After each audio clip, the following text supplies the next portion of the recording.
The hall smelled of beeswax and ambition, candlelight on every surface. A string quartet playing something soft, something pretty, something that lied. From the road, the carriages and the warm gold glow through the tall windows whispered of a wedding feast. Anyone passing would have smiled and walked on, and never known. But step inside, beneath the chandeliers, and it was a market, and the goods were women. They stood in loose rows, chins held high enough to look proud, low enough not to frighten, every curl pinned with purpose, every smile rehearsed until it stopped reaching the eyes. And at the very end of that row stood one who had not been dressed with strategy.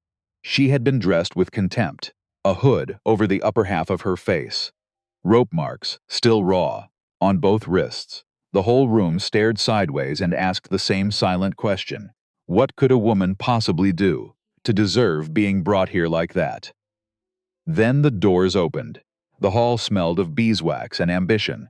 Whitmore Hall, the grandest house in 3 counties. Candlelight on every surface. A string quartet in the corner, playing something soft, something pretty, something that lied. Because this was not a celebration. It looked like one. From the outside, carriages along the cobblestones, warm gold light spilling through the tall windows. Anyone walking past would have thought a wedding feast was underway. Anyone passing would have smiled and walked on and never known. But inside, beneath the chandeliers, it was a market, and the goods were women. They stood in loose rows near the far end of the hall, each one presented by her family, arranged like silver on a shelf. Mothers hovered at their daughters' elbows, whispering last instructions. Fathers stood at careful distances, pretending to talk, their eyes tracking every man of money who came through the doors. The daughters held their chins at angles, high enough to look proud, low enough not to frighten, every gown chosen with strategy, every curl pinned with purpose, every smile rehearsed so many times it had stopped reaching the eyes. And at the very end of the row stood a young woman, who had not been dressed with strategy. She had been dressed with contempt. Her name was Eleanor Hartley. She was younger than most of the women here, barely past 20, and she wore a gown the color of old mud, thick wool, shapeless, cut for a body twice her size. Her hair had been scraped back so hard it pulled at the corners of her eyes, and over all of it sat the hood, crichters, rough, tied beneath her chin in a knot meant to be hard to undo. It covered her hair. It covered the upper half of her face. It left only her jaw, her mouth, the slow rise and fall of her throat as she breathed. She did not look like a woman being offered for marriage. She looked like a woman being delivered somewhere, against her will, which, if Eleanor were being honest, was not entirely wrong. 3 feet to her left stood the woman who had brought her here. Lady Margaret Croft, deep burgundy silk, powdered hair elaborately pinned, a face arranged into pleasant boredom. She had not spoken to Eleanor's since the carriage, and barely in it, but the arrangement between them needed no words. Margaret was here to collect a settlement fee, and Eleanor was here to make that possible. The faster, the better. The worse the offer, the less Margaret cared. A coal merchant, a widowed landowner with debts, a second son with a temper and a mean little mouth. Any of them would do. Eleanorton simply needed to be gone. So she stood, and she waited, and she listened, because she could hear all of it. The question moving through the room like a slow tud. What is wrong with that one? They were too well-bred to stare, so they stared sideways instead. Quick glances. Cutting little looks at the hooded figure at the end of the row. The hood was strange enough. The rope marks on her wrists were something else.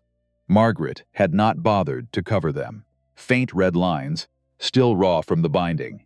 And every soul in that hall saw them and thought the same thing. What could a woman possibly do to deserve being brought here like that? Eleanor kept her eyes on the middle distance and said nothing. She was not embarrassed. Embarrassment requires the belief that you deserve better. And Eleanor had lived in Margaret Croft's house long enough to wear that belief very, very thin. What she felt was quieter. It was the feeling of waiting for something to be over. She had already decided what tonight would be. Some unkind man would look at the hood, would shrug, would name a price, and she would go to live in some cold house far away and learn the shape of a new cruelty. She had survived the old one, she would survive the new. That was the plan. That was the whole of it. Survive first. Understand later. And then, the doors opened. There was no announcement, no herald, no name called across the hall. The doors simply opened, and the room changed. It was hard to explain afterward to anyone who had not been there. The music did not stop all at once. The voices did not fall silent in a single breath. It happened slowly, like a candle being slowly covered by a hand, one voice, then another, one instrument, then the rest, until the entire hall had gone quiet and every face had turned toward the door. A man stood in the entrance. He was tall. Tall in a way that made the doorframe look like a mistake. Broad across the shoulders, dressed in a black coat so heavy with dark embroidery and gold thread that it seemed to swallow the candlelight rather than reflect it. A fur-trimmed cape over one shoulder, black leather gloves, and a face. A face without softness. His hair was dark, pulled back at the neck. His jaw was set with the stillness of a man who had never once needed to raise his voice to be obeyed. He was not cruel-looking. That was the strange part. He was simply closed. A house with the shutters drawn. A man who looked at a crowded room the way other men looked at a problem they had already solved. Eleanor did not see his face. Not at first. She only felt the room change. The way you feel the weather turn before the sky tells you. A drop in the temperature. A shift in the pressure of the air. Around her, the room reacted. Every mother straightened. Every daughter who had been holding a smile in reserve deployed it. 3 fathers began drifting toward the entrance, with the barely hidden hunger of men who had waited years for exactly this. Because everyone in that hall knew who he was, Duke Adrian Vane, of Ashford, the most powerful man in the county, perhaps in several counties, a man whose name was spoken carefully, a man whose estate was the size of a small kingdom, a man who had not appeared at a gathering like this in 2 years. And here he was. At a marriage market, the hunger in that room could have been bottled, but Adrian Vane did not look at the fathers. He did not look at the smiling daughters.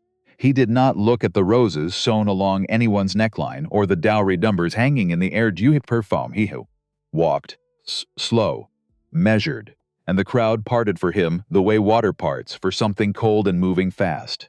His gaze swept the room, over the gowns, over the curls, over the careful, calculated, terrified hope on every powdered face, and he kept walking, past the young woman in pale blue with roses at her throat, the one who had made 3 gentlemen find reasons to linger near her all evening. He passed her without a glance, past the widow in silver gray, with her tired, appealing dignity, past her, past the daughters, with the impressive dowries whose fathers had whispered the numbers into all the right ears, past, down the length of the hall, to the very end of the row. And he stopped, in front of Eleanor. The silence in that moment was a living thing. Eleanor felt it press against her from every direction. She had not moved. She had not looked up. She was aware of him the way you are aware of a storm just before it breaks. Not seen, felt. A wall of presence where a moment ago there had been only air. She heard his boots on the floor. She felt the pause, and then his voice, low, even, carrying not one single grain of doubt. I will take her. The hall did not erupt, not at first. For 2 full seconds, there was only silence, as if the entire room needed those 2 seconds just to believe what its own ears had heard.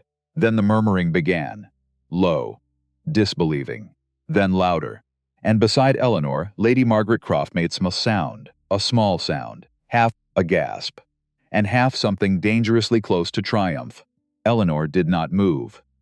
She was not certain her legs would carry her if she tried. Because the Duke of Ashford had looked at every woman in that room. He had passed the roses. He had passed the widow. He had passed the dowries, and the smiles and every carefully built display of worth on offer that night.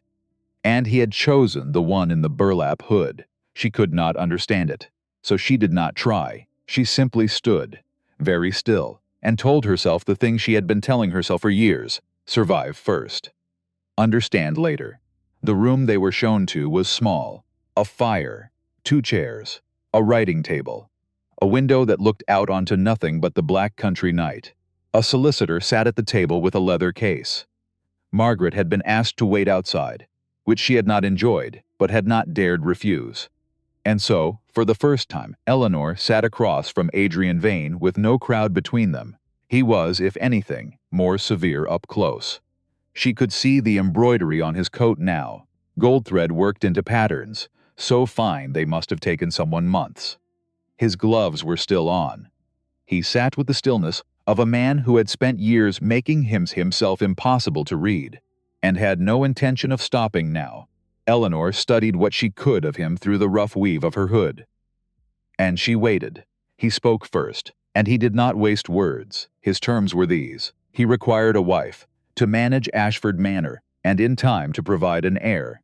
He had no interest in companionship, no interest in affection, no interest in anything that resembled an actual marriage beyond its legal shape.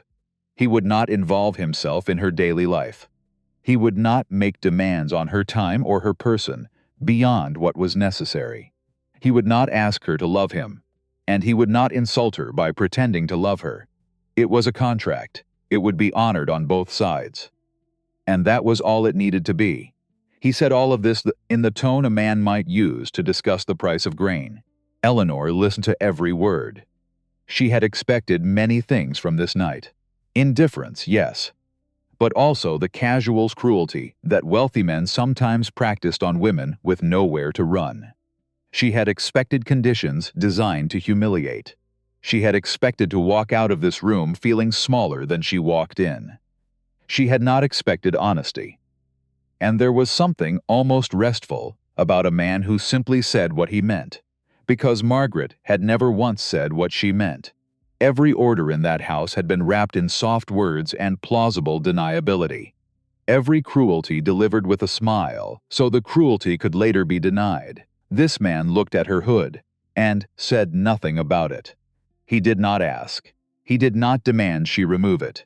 He simply moved to the next point on his list. As though a woman with a covered face were the most ordinary thing in the world.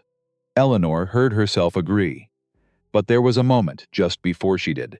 The solicitor had risen to fetch a fresh sheet of paper.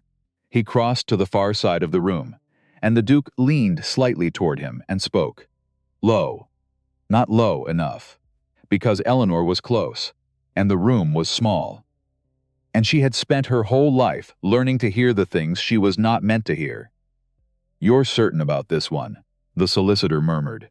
And the Duke said, quiet and flat, I want one no will look at twice.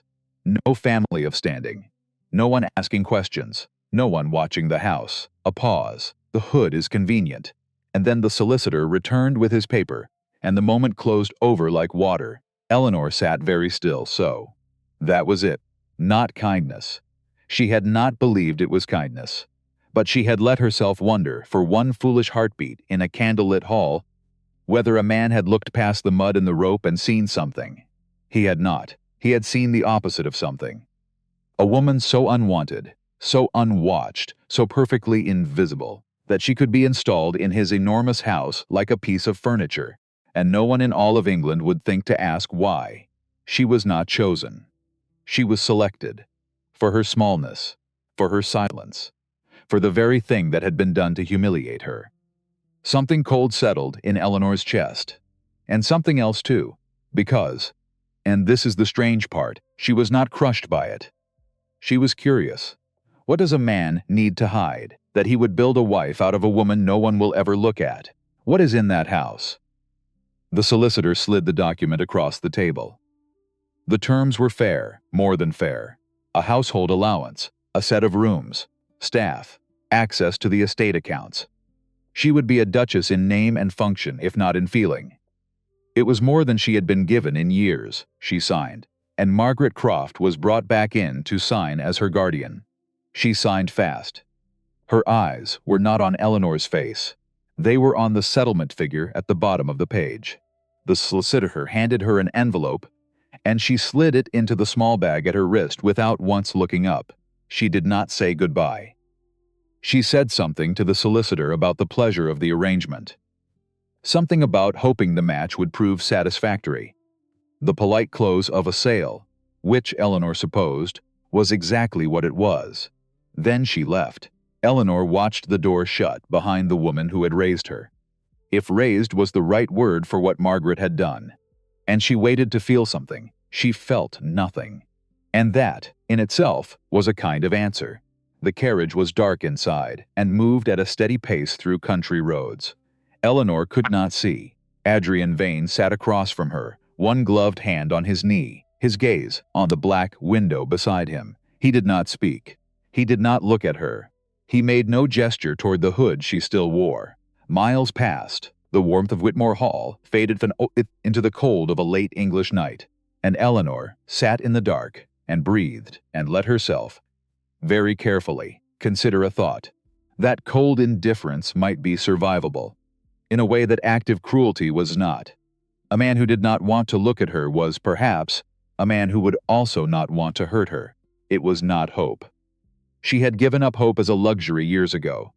But it was something adjacent to it, she thought, too, of the only kindness she could remember from the house she'd left. Not from Margaret, from Beatrice, Margaret's own daughter, a girl with a soft face and no power at all. One winter, when the fires in Eleanor's room had gone cold by Margaret's order, Beatrice had crept in past midnight and laid an extra blanket over her without a word, and crept out again and never once spoken of it. A small thing. A blanket. But Eleanor had kept it, the way she kept all the small kindnesses, carefully. Because there had been so few, she wondered if she would ever see Beatrice again. Then the carriage turned, and the thought folded away, and Ashford rose out of the dark. Ashford Manor arrived before dawn. And even in the gray half-light, it was enormous. Stone towers, long windows, a drive that went on far longer than seemed reasonable. It was not a house built for comfort. It was a house built for a statement. And the statement was power. Absolute and unapologetic, but the gardens told a different story. They flanked the approach, and even in the dimness Eleanor could see it. They had the look of things that had once been magnificent and had been allowed slowly to stop. Hedges grown wild, paths where the gravel had worn thin, rose bushes that had climbed past their stakes and now simply grew however they pleased, reaching, tangled, abandoned. A house this grand, with gardens this neglected, Eleanor noticed, and she filed it away. Inside, the staff was assembled in the entrance hall, a double line of faces, some carefully blank, some openly curious. 40 pairs of eyes, perhaps. All of them on the hooded woman in the mud-colored gown. Adrian Vane introduced no one. He said only that this was the new Duchess of Ashford, and that she was to be given every courtesy and cooperation. And then he walked toward his study and was gone. Before anyone had fully understood the instruction, Eleanor stood in the center of that vast cold hall, in her drab gown and her rough hood. 40 strangers staring. The mistress of a house she did not understand. Married to a man who had bought her for her invisibility, and she lifted her chin. The housekeeper stepped forward first. Her name was Mrs. Pike, a woman of middle years, gray threaded through dark hair, an expression that was neither warm nor cold, the expression of someone withholding judgment. She showed Eleanor to her rooms, explained the household schedule, answered every question with perfect efficiency. She did not volunteer a single word more than was asked. She did not smile, but she was not unkind, and Eleanor, who had learned to measure kindness in very small units, noted it. The rooms were large, and cold, and smelled faintly of disuse, as though they had been waiting a long time for someone, and had stopped expecting anyone to come. The manor revealed itself in pieces. The library, on the second day, took her breath. Shelves from floor to ceiling, a rolling ladder on a brass rail, a fireplace that warmed the whole room even on a cold morning. She spent an hour there and saw no one. It felt like a room that existed slightly apart from the rest of the world. A pocket of warmth in a cold house. She would come back to it. She knew that already. And then there was the east wing. It was closed, doors shut, rooms sheeted, a quality of stillness that felt less like unused and more like avoided. The kind of silence that is built on purpose. The kind a house grows around a wound. She asked Nell about it. Nell had arrived on the third day. Her assigned maid, a young woman, perhaps 19, with a round face and quick, watchful eyes. Nell had the gift of comfortable silence. She did not fill every moment with chatter. But she was present, and her presence had a quality Eleanor had not felt in a very long time. Sitting in the chair by the window, while Nell arranged her few belongings, Eleanor felt something close to safe. She did not trust the feeling, but she noticed it. "The east wing," Eleanor said, lightly. "Why is it closed?" Nell's hands went still for half a breath. "The previous Duchess preferred those rooms," she said. And then she found something urgent to do with a drawer, and said nothing more. The previous Duchess. Eleanor turned the words over, carefully. The way you turn a stone you suspect has something living underneath. She did not press that day. But she pressed gently, on another. She was beautiful, Nell said at last. Reluctant, quiet, very beautiful. The whole county said so. She came from a fine family. She was much admired, and then his voice dropped, and then she was gone. That was all. She was gone. Not she died. Not she passed. Gone. The way you describe something you do not have the full truth of, or are not allowed to speak. The manor had been like this for 2 years, Nell said. The east wing closed. The gardens untended. The Duke in his study. Eleanor listened to all of it, and asked nothing more. But she looked out the window, at the wild, abandoned roses, and she thought about what it means for a man to stop tending things. A garden does not die overnight. It dies slowly, from a hand that simply stopped reaching for it. And a man who lets a garden die, Eleanor thought, is a man carrying something so heavy he cannot spare a single hand for anything else. She did not know yet what that something was, but she had married it, sight unseen, and it was sleeping somewhere down the hall, behind a closed study door, and the whole house was holding its breath around it. So she would learn. She always did. The accounts were the first battle. There was a man named Granger, the estate steward, angular, watchful, eyes that moved over Eleanor from her hood to her worn shoes and back, with an assessment that was not kind at all. When she asked about the household accounts on her second morning, he told her they were managed satisfactorily. Thank you, and that the Duchess need not concern herself. The words were polite. The tone was a door, closing in her face. Eleanor smiled beneath the hood, where he could not see it, because she had spent years in a house run on closed doors. And she had learned, in that house, the one weapon men like Granger never expect: patience. She asked again 3 days later, and again the day after that. Aunt, pleasant, calm, immovable. Until Granger began to understand that the new Duchess of Ashford was a great many surprising things. But the one thing, she was not wang away. She did not know yet what he was hiding in those ledgers. But a man does not slam a door that fast over numbers that have nothing behind them. She filed that away, too. She was collecting a great many things now. The dead garden, the closed wing, the vanished Duchess, the steward who would not open his books, the husband who had bought a wife the way a man buys a curtain, to cover a window, to keep something from being seen. None of it fit together yet. But it would. She had a feeling, deep and quiet and certain, that she had not been brought to this house to disappear. She had been brought here to find something. She just did not know yet that it would be herself. It was the 11th night of the marriage when everything cracked. It had begun that afternoon, with Nell, helping her dress for dinner, chattering a little, the way she had begun to. And then, without thinking, the Duke left instructions with Mrs. Pike about the adjoining chamber. Your Grace. Certain preparations have been made, and then Nell had gone very pink and very quiet. The adjoining chamber, the contract required an heir. Eventually. The word eventually had been doing a great deal of work between them. Neither of them had moved to define it. Until now, Eleanor had sat very still while Nell finished the buttons. And after dinner, a meal at which Adrian Vane had actually been present, which was becoming, very slowly, less unusual, Eleanor went to her chamber. She dismissed Nell gently, thanked her, closed the door, and she stood in the center of the room. The fire was built high. Candles burned on the mantel and the side table. The room was warmer and softer than it usually was, which told her Mrs. Pike had been given instructions, and had followed them without a word. Eleanor's heart was a slow, heavy drum. She reached up, and she untied the hood. It fell away slowly. She felt the cool air against her forehead, her cheekbones, the bridge of her nose. She felt the weight lift from her shoulders in a way that was not entirely about the cloth. She did not look in the mirror. She did not need to. She knew what was under the hood. It was the very reason she had spent her whole life being told to cover it. Not because she was ugly. Because she was the opposite. Because a beautiful, illegitimate daughter is a danger to a stepmother with daughters of her own to marry off.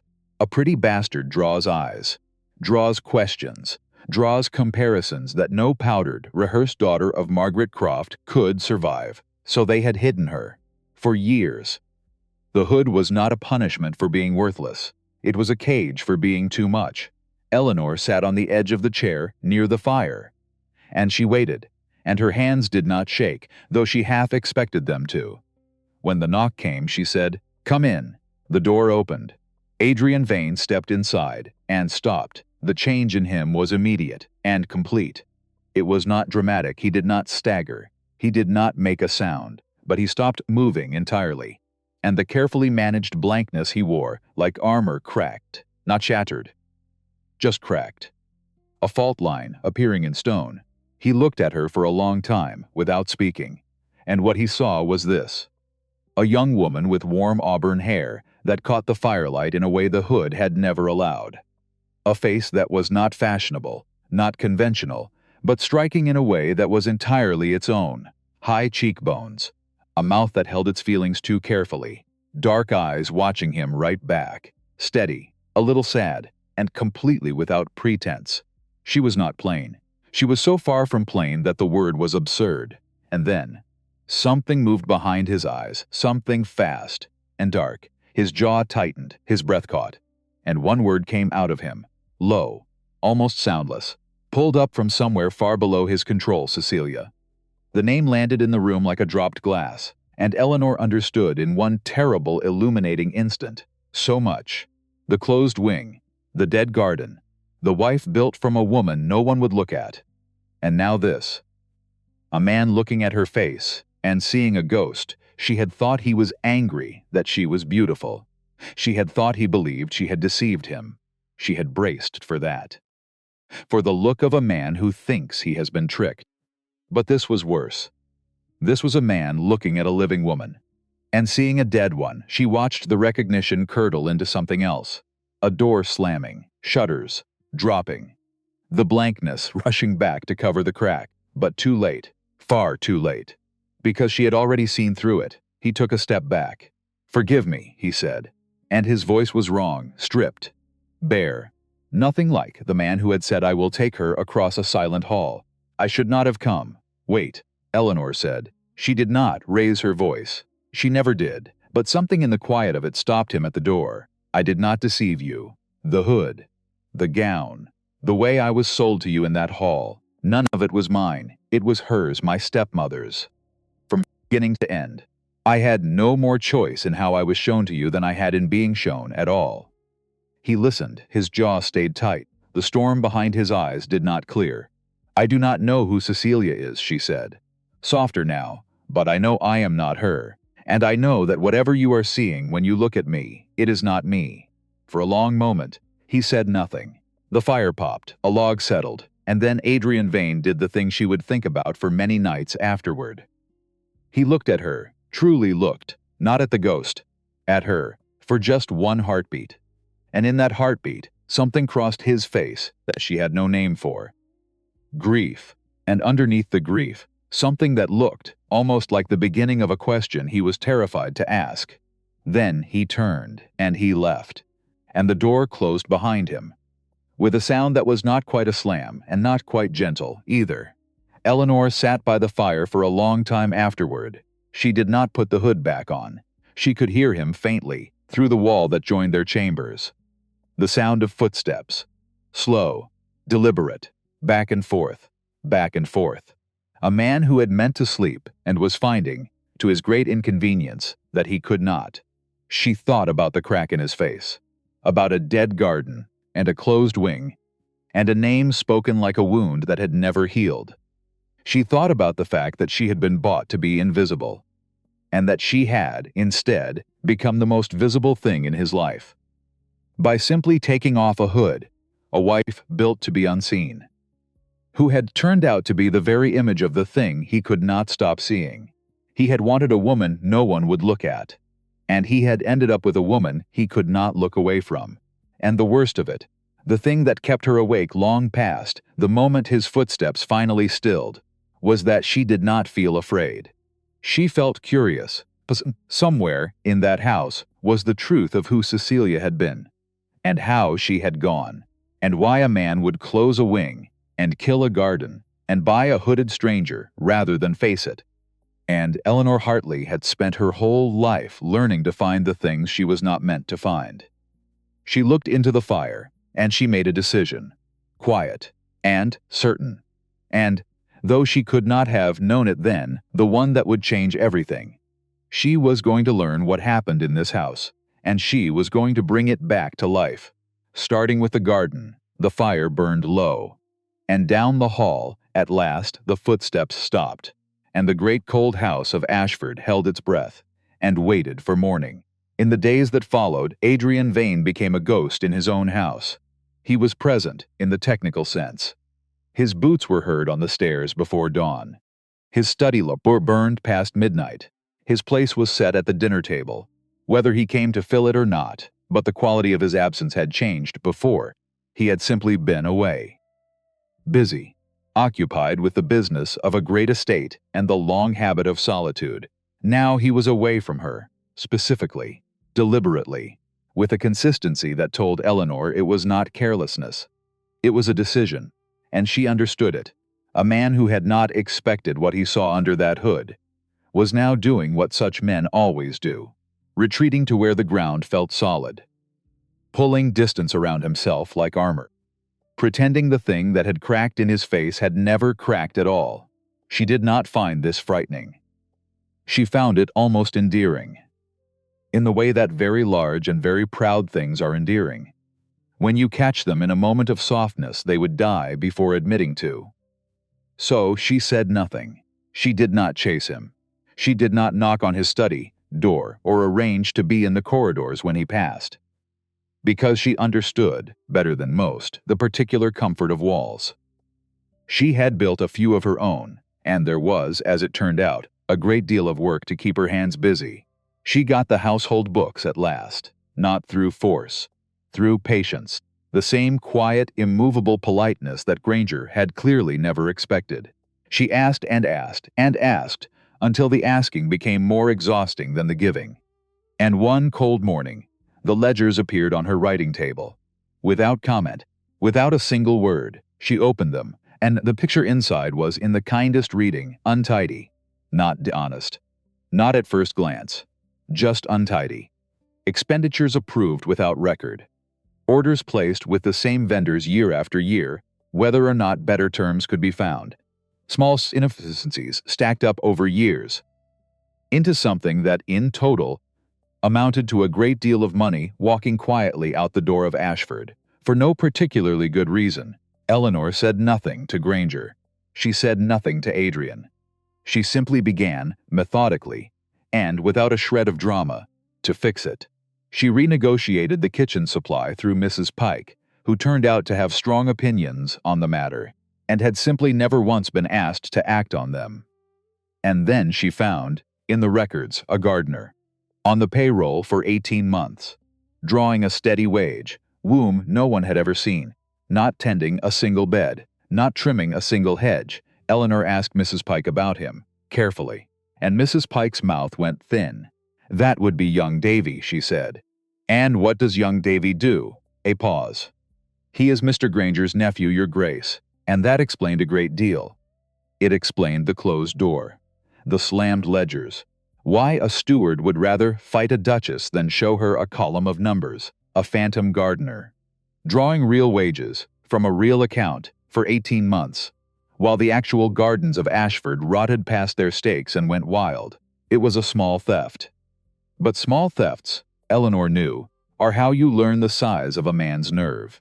A man who will steal a gardener's wage from a grieving duke is a man who has no one is watching. Eleanor was watching. She said nothing. Not yet.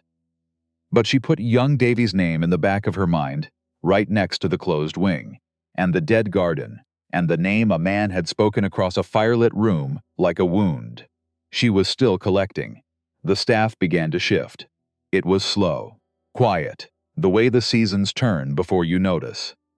But it was happening. Mrs. Pike had begun answering Eleanor's questions before they were fully asked. The kitchen girls had stopped going silent when she walked through.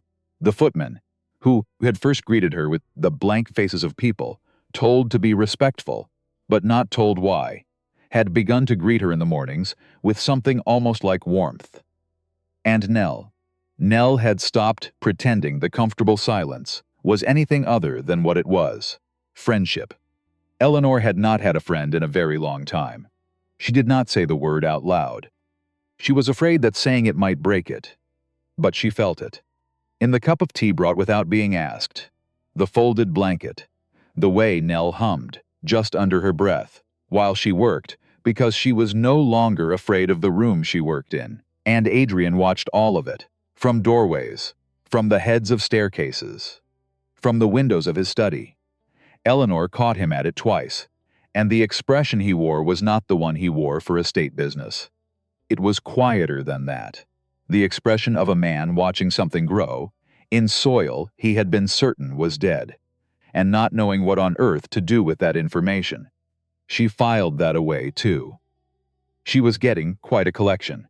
3 weeks after the night the hood came off, she asked about the archive. The estate's old records were kept in a stone room on the lower ground floor.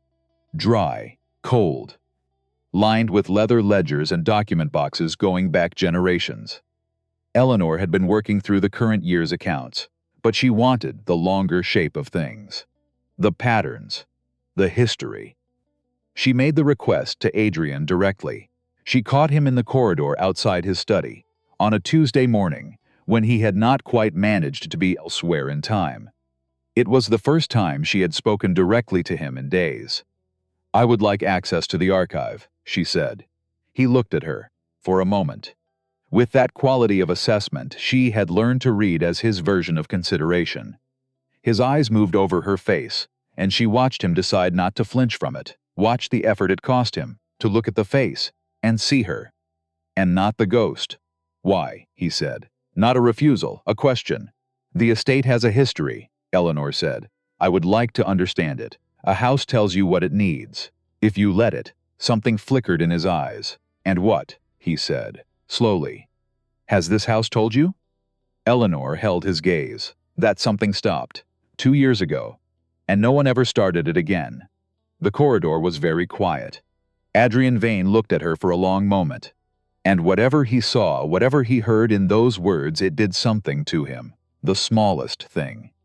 A breath he took and did not quite let out. "The archive is yours," he said. And he gave the order to Granger, whose face, on receiving it, was a small and perfect portrait of suppressed fury. The Duchess was not going away. And now she had the keys. The room was cold and smelled of age, and Eleanor liked it at once. She spent several afternoons there over the following week, working through ledgers by lamplight. The patterns she found were, for the most part, exactly what she expected. Solid income, manageable history. Problems explained by 2 years of grief, and Granger's particular style of management. It was ordinary, until it wasn't. She found the letters on a Thursday afternoon. In the space between 2 document boxes, on the second shelf from the bottom, near the back of the room where the lamplight barely reached. They were tied with a length of faded ribbon. A dozen of them, perhaps. The handwriting on the outer envelope was old, but legible, and it was addressed to a woman, a name Eleanor had heard only rarely in her life. Mostly in the past tense, mostly spoken by people who wanted her to understand that this woman had been a problem. Corinna. Her mother's name. Eleanor sat down. Slowly. on the cold stone floor, with the bundle in her hands, and she did not open it, because some part of her, some old, careful, well-trained part, knew, the way you know a storm is coming by the weight of the air, that whatever was inside these letters could not be unknown once known. She held them for a long time. Then she put them inside her journal and carried them back to her rooms, and did not open them that night.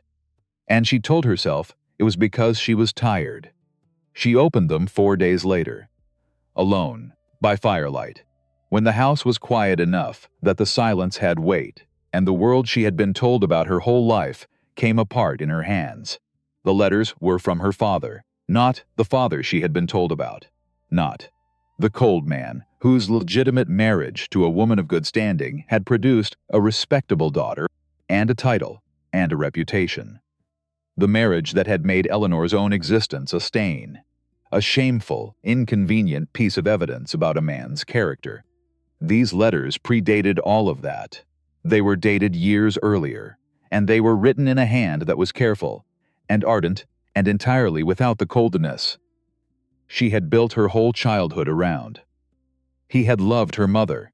That was the first thing that was clear. He had loved Corinna in the consuming, reckless way of a young man who has not yet learned to manage himself, and the letters were full of it. Plans, promises, arrangements, an arrangement specifically, a marriage, conducted quietly, in a small church, in a village 3 counties away, with 2 witnesses whose names Eleanor did not know, conducted legally, conducted first, before any other marriage, before any other arrangement, before the official union that society recognized and recorded, and had used for Eleanor's entire life to define her as a thing that lived outside the law. Her parents had been married. She read it twice, then a 3rd time, because the words would not stay still on the page. She was not illegitimate. She was not a stain, not a shame, not a problem to be hooded and sold. She was the lawful daughter of a lawful marriage, the first marriage, the real one. And someone had buried it. She sat with that for a long time, turning it over, examining it from every side, waiting for the joy to come. It did not come, because there was a name. It appeared in the final 3 letters, mentioned as the man who had been approached about the record, the man who had arranged for the first marriage to be set aside, made to disappear, in exchange for considerations that were not named but heavily implied to be considerable. Set the letters down very carefully on her knee, and she read the name again, Lord Edmund Hale. The fire crackled, and the cold that moved through Eleanor had nothing to do with the room.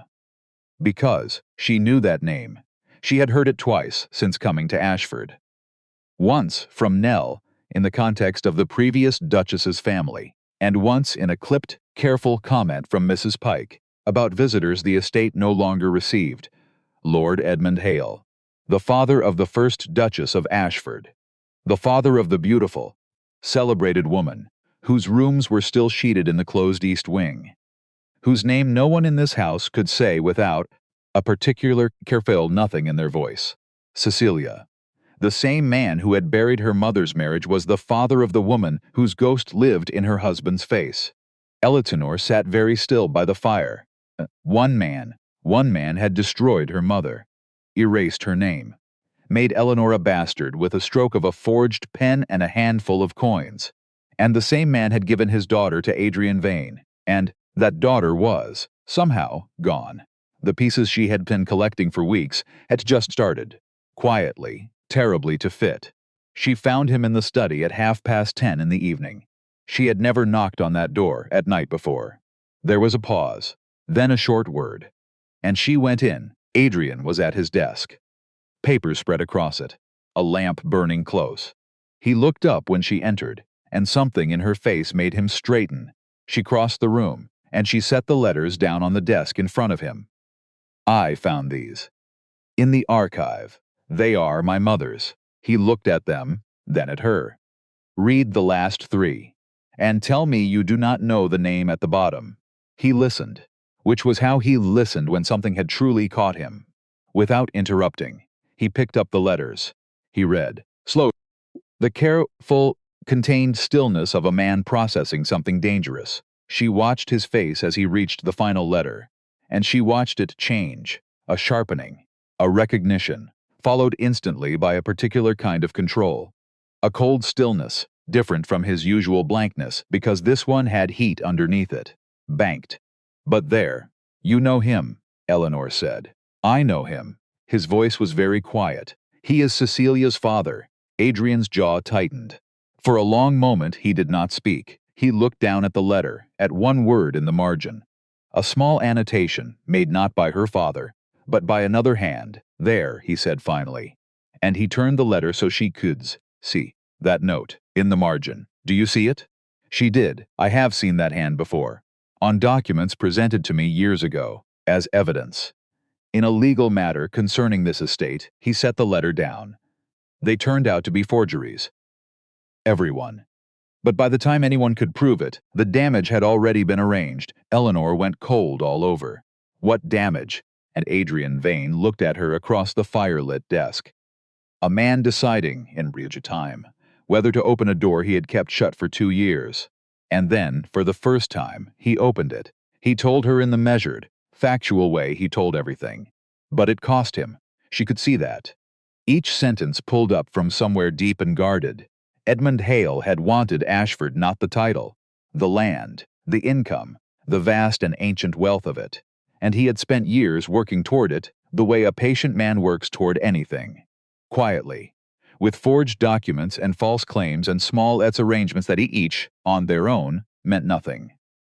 But, together, built a noose. The marriage to Cecilia had been part of it. I did not know that, at the time, Adrian said.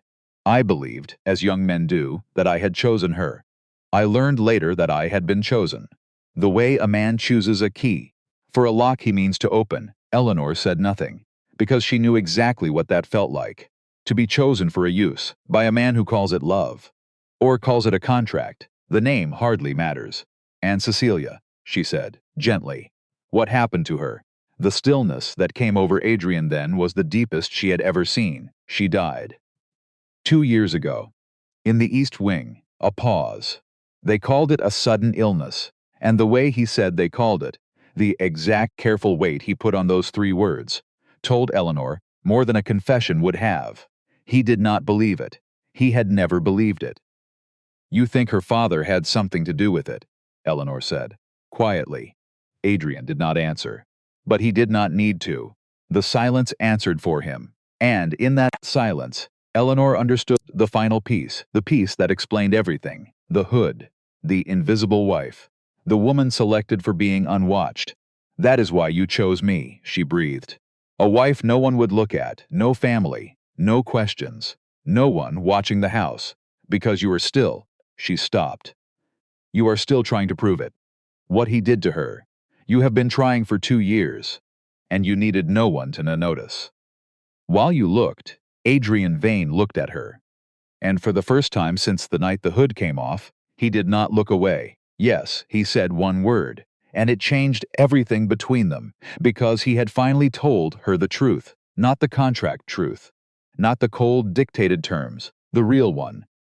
The wound he had built his whole silent life around. Eleanor looked at him.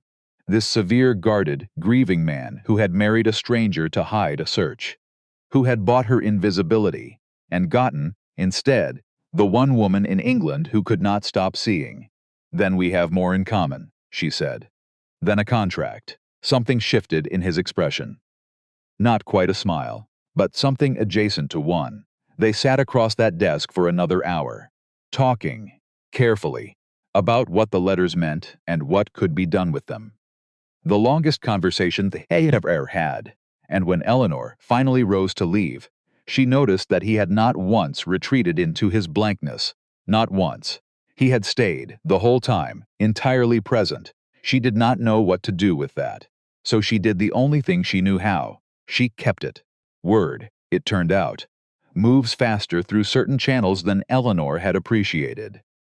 She never learned exactly how Edmund Hale found out that the new Duchess of Ashford had been in the estate archive. But she had a suspicion.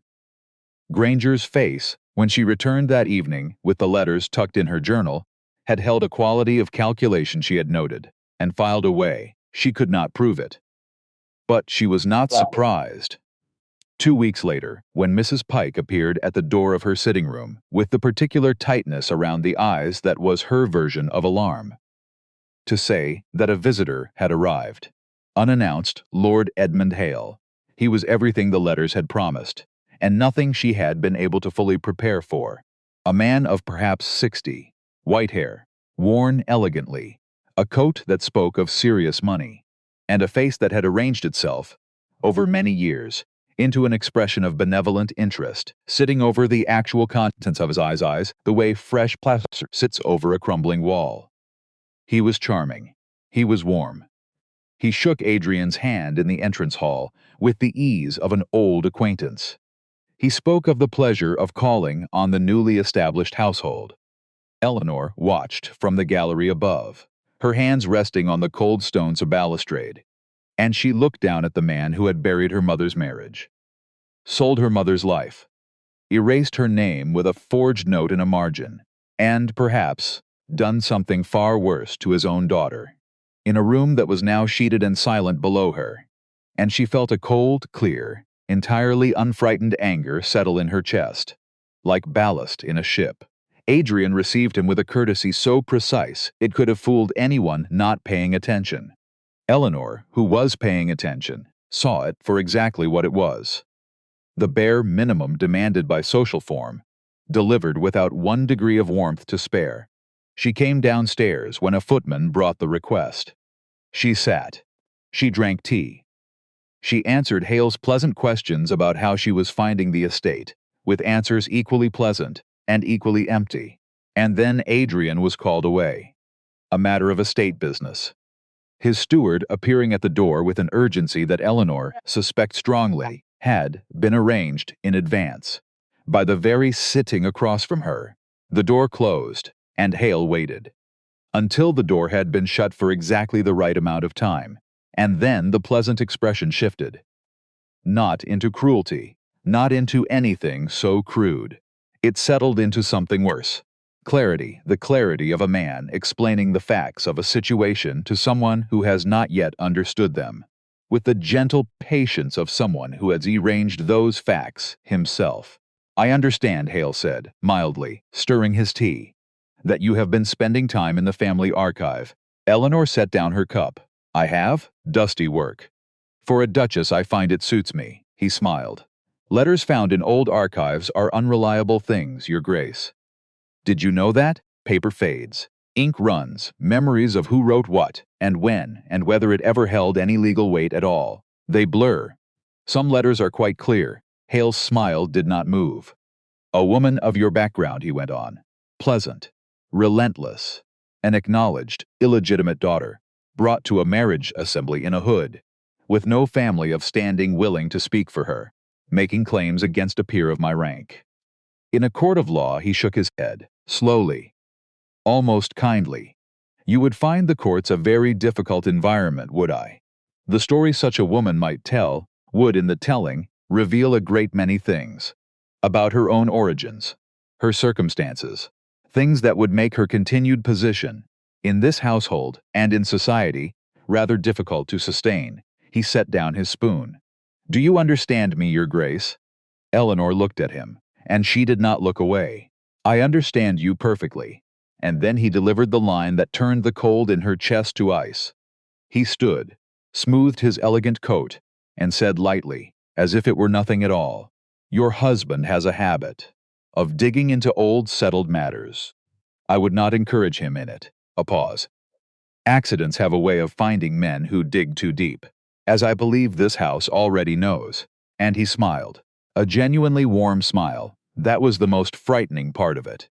Eleanor stood, and rang for the footman, and had Lord Edmund Hale shown out, with every courtesy owed to a guest. She stood in the drawing-room alone after he had gone, and let her hands unclench, slowly, 1 finger at a time. She was shaken. She would not pretend otherwise. At least, not to herself, because the threat was not empty. He was right that she was vulnerable. Right that her history was the exact weapon he would use. Right that courts and society both ran on the currency of reputation, and that hers had been arranged very deliberately over many years to be worth nothing. But he had made one mistake. As this house already knows, he had not meant to say it. She was almost certain. It had slipped out, the way the deepest truth slips out of the most careful men. A flash of pride. A man who could not quite resist reminding her that he had done it before, and gotten away with it. He had just told her, without meaning to, that Cecilia's death was not an accident. That he knew it was not an accident. That he had made it look like one. Eleanor stood very still in the empty drawing room, and the fear, slowly, burned off. And underneath it was resolve. The garden was where she went when she needed air, and it was where Adrian found her. It was dusk, the light going soft and gold between the overgrown hedges. She stood near what had once been a rose bed, her arms folded, her gaze on the middle distance. He came to stand beside her. He did not ask right away. He simply stood there, present, waiting, prepared to wait as long as it took, which was a thing she had come to recognize as his. So she told him everything, exactly as Hale had said it, in the same conversational tone. Because she had learned, long ago, that reporting cruelty plainly is more powerful than dressing it up. She watched his jaw tighten, degree by degree. She watched the controlled fury move through him like weather through a closed room. Contained, but unmistakable. And when she reached the last part, as this house already knows, she watched something in him go very, very still. He said that, Adrian said. Quietly. To you. In my house he did. He threatened you. He threatened both of us. He just used me to do it. The garden was silent. And then Adrian Vane did a thing he had never done. He reached over. And he took her hand. It was not dramatic. There were no words first. No grand expression. Just his hand around hers. Warm. Steady. Certain. And he held it the way a man holds something he has no intention of releasing. Eleanor looked down at their joined hands. Then up at him. You will not face this alone, he said. His voice was low and rough at the edges, and more honest than anything in the contract had ever been. Whatever comes next, whatever he attempts, you do not face it without me beside you. Eleanor did not say the thing that rose in her throat. It was too early, and she was too careful for that. But she held his hand back, and the garden went on being quiet around them. The wild roses, the thinning gravel, the 2 years of grief that had let it all go to ruin, and she thought, standing there, with her hand in his, that a man who lets a garden die is a man carrying too much spare hand to anything else, and that here he was, sparing one, for her. That night, she could not sleep. So she walked, and her feet, without quite deciding to, carried her past the library, past her own chamber, to the closed mouth of the east wing. She stood before the shut doors. The silence there was the built kind, the avoided kind, the kind a house grows around a wound it has been forbidden to touch.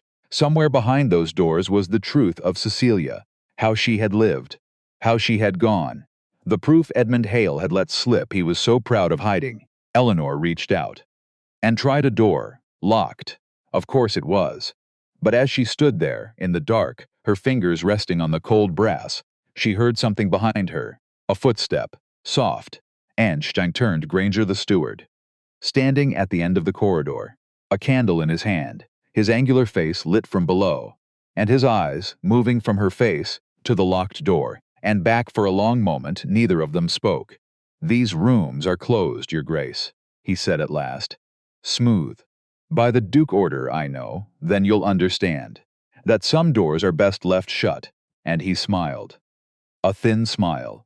The smile of a man who carries a key in his pocket and answers to someone other than the master of the house. Eleanor looked at him, and she understood, in that instant, with total cold clarity, exactly whose man he was, and exactly how Edmund Hale had known about the archive, and exactly who held the key to the room where the whole truth was sleeping. Good night, Mr. Granger, she said, and she walked away, calm, unhurried, her chin level, but her mind was racing, because she had just found the lock, and she had just found the man who held the key, and somewhere behind those doors, Cecilia was waiting, to finally, After 2 long silent years, tell her story. Eleanor returned to her chamber, and she did not sleep. She planned. The key was the first battle. Eleanor did not steal it. Stealing would have warned Granger, and a warned man is a dangerous one. So she did the thing she had done all her life. She waited. And she watched. Because Granger had a routine. Every Friday, he rode to the village to settle accounts with the vendors he had been quietly overpaying for years. He was gone from noon until dusk. So Eleanor went to Mrs. Pike. "Mrs. Pike," she said, "how long have you served this house?" "30 years, Your Grace." "And the previous Duchess, did you know her?" Mrs. Pike's hands went still on the linens she was folding. "I dressed her," she said quietly, "for her wedding, and She stopped. "And you," Eleanor said. Gently, Mrs. Pike looked at her for a long moment. 30 years of careful silence behind her eyes, and I was not allowed to dress her, for her burial. They sent us all away. Her father's men. They sealed the wing before any of us could so much as light a candle for her. Eleanor went very still. "You loved her. She was kind to me." Which, in a house like this, is the same thing.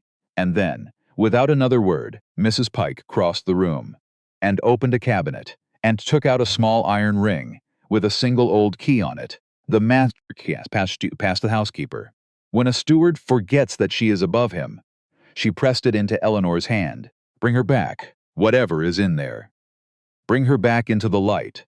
They went on Friday. While Granger was in the village, Eleanor, and Adrian, because she had not gone alone.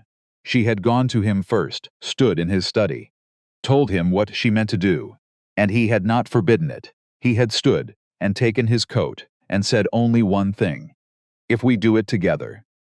So they stood before the east wing doors, the iron key in Eleanor's hand, and for a moment neither of them moved. 2 years, Adrian said, quietly. "I have not opened these doors in 2 years, I know. I told myself it was grief, that I could not bear to see her rooms." He looked at the door. "But it was not grief, it was guilt. I let her father bury her without a sound. I let him seal this wing. I let him win. Because I could not prove what I knew in my bones. And a man who cannot prove a thing, eventually, stops trusting that he knows it at all." Eleanor put her hand over his. "Then let's prove it." And she turned the key. The wing smelled of dust and stopped time. Sheets over the furniture. Curtains drawn. 2 years of silence settled over everything like snow. And in the last room, the bedroom, with its tall sealed windows, Eleanor found a writing desk locked. But the iron key was a master key. And it opened that too. Inside, beneath a stack of yellowed correspondence, wrapped in a square of dark silk, was a journal. Cecilia's journal. Eleanor lifted it out with both hands. The way you lift something fragile, and holy, and long awaited. And she opened it. And in the failing light of a sealed room, the first Duchess of Ashford finally began to speak. What Eleanor read changed everything, because Cecilia was not the villain in this story. Eleanor had wondered, in the worst of her secret thoughts, whether the woman whose face she now wore had been part of her father's scheme. A willing tool. Married off to ensnare a duke. But the journal told another tale. Cecilia had loved Adrian, clumsily first, then deeply. And she had discovered, in the months after the wedding, exactly what her father was, what he had done to acquire the documents, the forgeries, the buried claims, the slow noose he was tightening around Ashford. And she had been horrified. The later entries were frantic. A young woman discovering her father was a monster, and deciding, bravely, terribly, to stop him. She had written that she meant to go to a magistrate, that she had gathered proof, that she would expose her own father. To save her husband's house, the final entry was dated 3 days before she died. "If anything happens to me," she had written, "look in my father's hand. He signs his lies the same way he signs his name. He cannot help it. The pride of a man who has never been caught." And then, nothing. 3 days later, a sudden illness, and a sealed wing, and a silence 2 years deep. Eleanor closed the journal, and she looked up at Adrian. He had read over her shoulder the whole time, and his face, that carefully guarded face, was wet. He was crying, silently, the way men cry who have spent their whole lives forbidding themselves the luxury. She was not part of it, he said, his voice breaking on the words. She was trying to stop it. And I let myself believe. You didn't know, Eleanor said. I should have known. You couldn't have. And she took his face in her hands. The first time she had ever touched him so. He made certain of it. He buried her, and then he buried the truth of her, right alongside. That is what he does, Adrian. He does not just kill people. He erases them. My mother, your wife. He takes their names and their stories, and he makes the world forget they were ever real. Adrian looked at her. Then we will not let, and in that moment, Eleanor understood why she had married this man, why fate had dressed her in a hood and sold her like cattle, and dropped her into this exact house, with this exact wound, because she was the only person in England who carried the same scar. Two women erased by the same hand, and one daughter, one wife, left standing, with the proof, and the will. To make the world remember, he let something slip, Eleanor said. When he threatened me, he said, as this house already knows, he could not resist. The pride, the same pride. Cecilia wrote about. She held up the journal. He cannot help signing his lies. And now we have her saying so. In her own hand. From beyond the grave, she closed the wing behind them. But she did not lock it, because it was done being a tomb. The Aldermore Ball was the event of the season. Every family of standing attended. Every alliance observed. Every scandal confirmed or denied, by who arrived with whom, and where they stood, and what they chose to say, or not say, in the hearing of the right people. Adrian had attended every year since inheriting the title, always alone, always leaving early, always prompting the same pitying murmurs about a man with such an estate and no proper wife. This year he arrived with one, and Eleanor Hartley walked in Narwin to Aldermore Hall on the arm of the Duke of Ashford. With no hood, no veil, nothing between her face and whatever the room chose to make of it. The gown was deep, clear blue. Nell had found it in the manor's stores, set aside for some occasion that had never come, and altered it in 2 exhausted, proud days. Eleanor's hair was down, mostly down, arranged with a simplicity that was, in the right light, more striking than any elaborate curl, and the room reacted. It was not the explosion of the marriage market, it was the inverse. A slow, comprehensive quiet, spreading outward from their entrance the way still air goes silent before a storm churned. Faces turned. Fans paused mid-flutter. Conversations died mid-sentence. The ruthless Duke of Ashford, who had attended this ball alone for 2 years, had arrived with a woman on his arm. And the woman was unveiled. And the woman was, the room recalculated. And recalculated again, remarkably beautiful. Eleanor kept her chin level, her hand light on his arm, and she looked at the room with the expression she had felt over a lifetime of being looked at unkindly. Not defiance, not apology. Simply presence, the hooded woman from the auction. The bastard, the problem, the thing to be hidden, was standing in the grandest hall in the county, in blue silk, as a duchess, and she was not hiding any more. Edmund Hale was there. She found him within the first minutes, as she had known she would, standing near the far end of the room with 2 other gentlemen, his pleasant expression already in place, already watching them, with the particular quality of attention that was not attention at all. It was surveillance. He moved toward them eventually, as she had known he would. He was too practiced to do it at once. He let half an hour pass. Let the room's natural currents carry him across it, until he arrived at their vicinity with the ease of coincidence rather than intent. He was charming. He expressed delight at seeing the Duke, and particularly the Duchess, and the slight emphasis on the word Duchess was so slight, so perfectly calibrated, that only someone who had sat across from him in a drawing room and heard the threat, under the warmth, would have caught it. Then he turned to the 2 men at his side, and he began, in the conversational way of a man raising an interesting little curiosity, to wonder aloud about the circumstances of the Ashford marriage, the unusual way the match had been made, the questions, not his own he was quick to note, but questions that circulated, as questions do, about the background of the new Duchess, her origins, the manner of her presentation at the ceremony. whether a woman of such unclear standing could properly be said to hold the title at all. It was expertly done. Social murder with no fingerprints, and around them, Eleanor felt it begin to work, the heads turning, the whispers catching, the room, hungry for a scandal, beginning to feed. Eleanor's heart was a war drum, because this was the moment, the blade's edge, where everything either broke or held. And then, beside her, the Duke of Ashford stepped forward. He did not raise his voice. He did not need to. Because when the Duke of Ashford spoke in a certain register, conversations within a great radius simply stopped by a kind of collective involuntary attention. "I am glad," said, clearly, without expression, "that Lord Hale has raised the matter. Of my wife's origins." The room went still. "I have, in fact, prepared for precisely this occasion." And he gestured to a man who had been standing near the wall for the past hour, in the inconspicuous manner of someone instructed to stand inconspicuously until required, a magistrate of the county court. Invited specifically.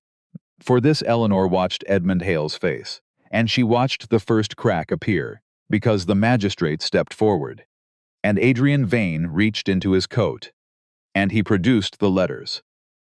"My wife is the lawful daughter of a lawful marriage, conducted in the church at Pelsworth, on a date I can name, before 2 witnesses I can name, a marriage that was legally valid, and was deliberately suppressed." He held up a single page, suppressed, through falsification, in a particular hand. The room did not breathe, a hand I have seen before, on other documents. Also in evidence, he turned, slowly to face Lord Edmund Hale. Documents concerning the acquisition of this county's lands. Forgeries, everyone. In the hand of the man standing before you, he named the name Lord Edmund Hale. The hall made a sound. A single, collective, indrawn breath. Hale's pleasant expression did not shatter. It simply stopped working. Beneath it was a man doing rapid arithmetic and finding every answer insufficient. And the moment that realization crossed his face was brief, but entirely visible. To everyone watching, "This is slander," Hale said. His voice still smooth, but thinner now. Stretched, old letters. Unreliable claims from an illegitimate. "She is not illegitimate," Adrian said. "We have just established that. Do try to keep up." A few people, despite themselves, laughed. And there is no sound, in all the world, that a man like Edmund Hale fears more than laughter. But Hale was not finished, because men like him are never finished, while they still have one card to play. "Letters can be forged by anyone," he said. Recovering. Rallying. A clever woman, with a grudge and access to an archive, could produce a dozen such letters in an afternoon.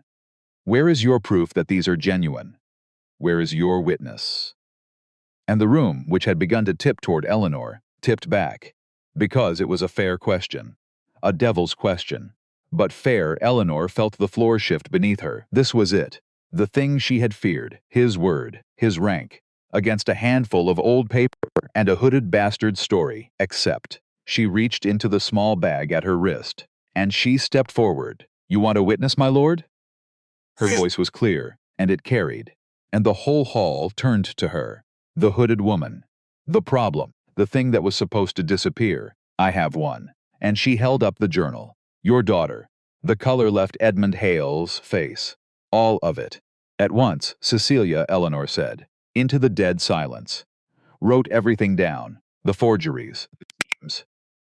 The way you tried to steal this house through her marriage. She discovered what you were, and she could not live with it. She gathered proof. She meant to go to a magistrate. Eleanor's voice did not waver, and 3 days later she was dead. Of a sudden illness, in a wing you sealed before anyone could so much as light a candle for her. The magistrate stepped closer. "That journal, madam." "May I?" "You may," and she handed it to him. "Read the last entry aloud if you would." She left instructions, for exactly this moment, and the magistrate, in the absolute silence of Aldermore Hall. "Read." He read a dead woman's last words. "Look in my father's hand. He signs his lies the same way he signs his name. He cannot help it. The pride of a man who has never been caught." And then the magistrate laid the journal beside the forged letters, on the table, where every nobleman near enough could see. The same loop on the H, the same proud, curling tail on the final letter. The same hand, on a document that stole one woman's life and, on a young wife's testimony, from beyond the grave. The same hand, it was undeniable, it was over. Edmund Hale ran out of words. He stood in the center of the grandest hall in the county. 60 years of charm and arrangement, and quiet, patient evil, collapsing in on itself.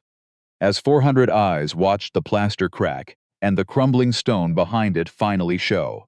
"You killed her," Adrian said, quietly now, just for him. But the room heard it.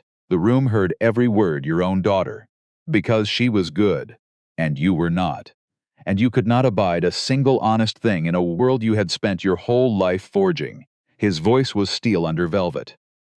"I let you bury her in silence for 2 years. Because I could not prove what I knew. I will carry that. But it ends tonight," the magistrate signaled. And 2 men who had come with him stepped from the edges of the room. "Lord Edmund Hale, you will come with me, to answer to the law, for forgery, for the theft of the Hartley inheritance, and for the death of the Duchess of Ashford." Hale looked around the room. For an ally, for an sexet, for one single friendly face, and found none, because the most powerful man in the room had just been unmade by an old journal. And a packet of letters. Woman in blue who was supposed to have disappeared, they led him out.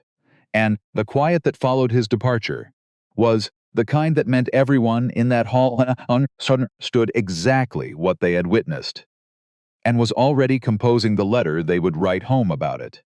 But Eleanor was not watching the doors. She was watching Adrian. And Adrian turned. In the middle of that hall, with half of England's good society watching, he turned away from the spectacle of his enemy's ruin, to look at her, and in the quality of that turn, the way his whole attention shifted to her, as though everything else in the room had become, suddenly, irrelevant. Something communicated itself to the assembled company before a single word was said. "You did not have to do that," he said, softly. "Use your journal. Speak. You could have let me handle it. You could have stayed safe, hidden. The way he wanted you. I am done being hidden," Eleanor said. Adrian looked at her for a long moment, and then, in the candlelight of Aldermore's grand hall, with all the watching, he said, "She had, then, not let herself hope for. You are the most honest person I have ever known. And it took me far longer than it should have to understand that honesty, in a person, is not a thing to be feared. It is a thing to be worthy of." He took her hand. "You are my wife, and my Duchess, and you have been those things since the day you walked into my house, and made it, without even trying, into something that deserved the name."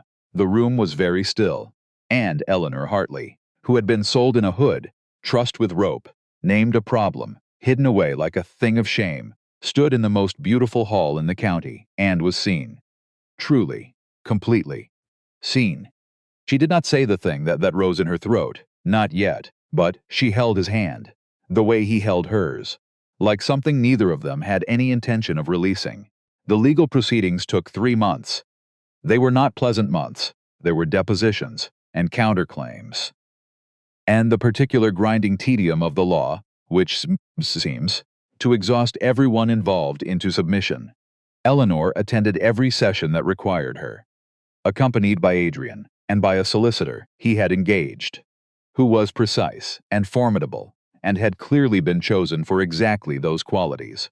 At the end of 3 months, the court found in her favor. On every count, the prior marriage of her parents was confirmed. The Hartley inheritance, lands and income that had been tied up for years in arrangements built on the lie of her illegitimacy, was formally restored to its rightful heir, and Edmund Hale was convicted of forgery, of theft, and, on the strength of his daughter's journal and the testimony it inspired, of far darker things. He would not see freedom again. Eleanor sat in solicitor's office on the day the final document was signed, and she looked at the pages in front of her, and she felt very little of what she had expected to feel. Not triumph, exactly, not even relief, in the simple way she had imagined. Something quieter. The particular feeling of a truth that had always been true, finally being called by its name. Her mother had been a wife. Eleanor had been a daughter. And the world, at last, had the paper to prove what her heart had always known. She wrote 2 letters, the first, to Lady Margaret Croft, informing her of the court's findings, and of what those findings meant for her access to the Hartley estate's income. She did not write it herself. She did not need to. The facts required no embellishment and no cruelty. The facts were cruelty enough. The second letter she wrote by hand. To Beatrice, Margaret's daughter, the one kind face in that cold house, the girl who had crept in past midnight years ago and laid an extra blanket over a freezing stepsister and never spoken of it again. Eleanor had carried that blanket with her all this time. The memory of it. The single proof that kindness had existed in that house, even if it had been powerless. Now she had the power Beatrice had never had, and she used it. She arranged, through the restored Hartley accounts, a provision for Beatrice, enough to let her live without dependence on her mother, enough to let her choose her own life. The reply, when it came, was 3 lines long. Eleanor read it twice, and then she kept it in the drawer of her writing table, beside her mother's letters, because some kindnesses deserve to be repaid, and some deserve to be kept where you can find them. The gardens had been Eleanor's project from the very first week. She had not announced it. She had simply begun, in small ways, to tend things. A rose bush re-staked here, a path re-gravelled there. She had found the old groundskeeper, a man named Barrow, elderly, mournful, who turned out to have Furstfirfingen about what the gardens had once been, and a deep, quiet grief at what they had become. And the 2 of them had agreed, without much ceremony, on what might be done, and in what order. Over the months of the proceedings, while papers were filed and arguments were made in distant courtrooms, the gardens of Ashford had been quietly becoming themselves again. By the spring after the ball, the rose beds bloomed, the paths ran clean, the hedges held the shapes they had been cut for, and the kitchen garden, reduced for 2 years to weeds, now grew enough to truly feed the house. Adrian watched all of it happen, with the expression she had come to understand, the one that was not quite wonder, and not quite anything else she had a name for, but which involved a quality of attention he gave to nothing else in the world. He had asked her, once, how she knew what to do in a garden, and she had told him the truth. I don't. Not particularly. I simply found someone who did, and made sure he had what he needed. Adrian had looked at her for a long moment, then looked out at the blooming beds. I had forgotten, he said, very quietly, what they looked like, and she had not asked whether he meant the gardens, or something else. He was different now, not dramatically, not in any way that announced itself, but perceptibly. He came to the library in the evenings, and did not always bring work. He appeared at dinner with something occasionally approaching punctuality. He asked sometimes what she had done that day, and listened to the answer with the attention of a man who genuinely wanted to know. And he sought her in rooms. That was the thing she noticed first. The way his gaze went to where she stood before it went anywhere else. The east wing was open now, aired, lit, the sheets gone, the curtains drawn back to let the sun in. Cecilia's rooms were no longer a tomb, they were rooms again. And on a small table by the window, where the light was best, Eleanor had placed a single-framed portrait, the first Duchess of Ashford, brought back into the light, where she belonged. Adrian had stood before it for a long time, the first day it was hung. Thank you, he had said.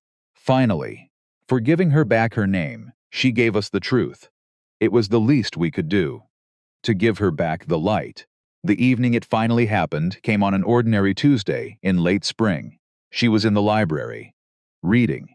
He had been there an hour, and they had talked a little about several small things, in the comfortable, unremarkable way of people who have learned each other's rhythms, and then fallen quiet together, in the way that requires no managing at all. He set his book down. She heard it and looked up. He was looking at her, with the particular quality of a man who has reached a decision after a long time of deliberating, and who finds, now that the deliberating is over, that the decision is far simpler than it had seemed from incident. "I love you," he said it plainly, without preamble, in the exact register he used for facts he was entirely certain of. "I have understood this for some time, and I have been trying to find the right way to say it, and I have concluded that the direct way is the only honest one, and that you, above everyone I have ever known, deserve honesty." Eleanor set down her own book. She had known. She had known in the way she had come to know all things about this man, not from what he said, but from the long accumulated evidence of how he moved through the world when she was in it. She had known, and she had been waiting, without pressure, for him to arrive at it himself. She looked at him across the firelit room. This severe, careful, quietly extraordinary man, who had chosen her as an act of self-protection and been undone by her. Completely. "I love you too," she said it in the same plain, certain way, because she had learned from him that directness is its own kind of tenderness. And then they stepped out, together, into the garden she had brought back to life. It was early summer now, roses along the south wall, the kitchen garden in ordered rows beyond the hedge, old Barrow's stubborn pride evident in every tended inch of it. Eleanor stood in the middle of the path she had re-gravelled in the autumn, and Adrian stood beside her, and neither of them was looking at the garden exactly, but at what the garden had become, from what it had been. Two people who had arrived at each other by the worst possible road, a woman sold as worthless, a man determined to feel nothing, a hood, a rope, a candle-lit hall full of people who watched and whispered, and understood nothing of what they were watching. They had chosen each other badly, for the wrong reasons, in the wrong season, with every advantage arranged against them, and they had found, in the quietest and most unheroic way, that none of it had mattered, that love is not stopped by bad conditions, or cold arrangements, or walls built carefully over years to keep it out, that it arrives, if it is real, through whatever small gaps are left, through late evenings in a library, through honesty offered when nothing requires it, through a woman who tends things back to life, and a man who had forgotten, until he watched her do it, that things could be tended at all. Eleanor looked at the roses, and she thought of her mother, Corinna, whose name was finally spoken correctly, whose marriage was finally written in the right column, of the right page, whose daughter was finally, exactly where she was meant to be. Adrian looked at the garden, and he thought that he could no longer remember what the estate had felt like before she was in it, and that this was entirely her fault, and that he was not remotely interested in her correcting it. The evening light moved across the roses. The garden was very still. They were standing in it together. She had walked on that hall in a hood, trust, and sold, and named a problem. And she walked out of this story a duchess, a daughter restored, a wife, and at long last, a woman seen, the forgotten one, who turned out to be the one the story was always about.